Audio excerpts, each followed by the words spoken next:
I love westerns and I love animation, so I had quite high hopes for Drip Along Daffy. Unfortunately, I just felt like it was a little flat. It wasn't very engaging. There was nothing wrong with it as such, there was just nothing about it that really captivated me. It was released in 1951, directed by Chuck Jones, and we have Mel Blanc voicing Daffy Duck. And Daffy is in the West, and he feels that he is a bit of a hero, but things don't go to plan. And the things that don't go to plan, the things that go wrong, give us some relatively interesting reactions from Daffy. I like seeing Daffy get frustrated.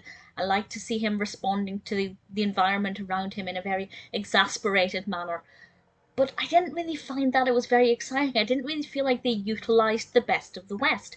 There were some kind of visual gags parodying kind of classic conceptions of the West, and I did find those to be quite delightful. But the actual narrative itself, I just felt wasn't that fascinating.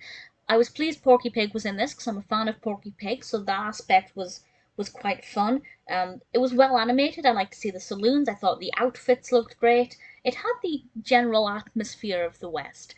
Just the narrative for me was lacking something. It needed a bit more excitement, something a bit more fascinating or a bit unique.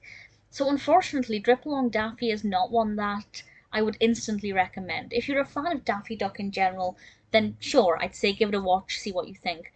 But I was just a little bit let down by it. Maybe my hopes were too high because it was combining several things that I loved and I was expecting something great.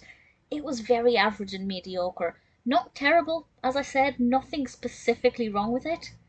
It just wasn't very great.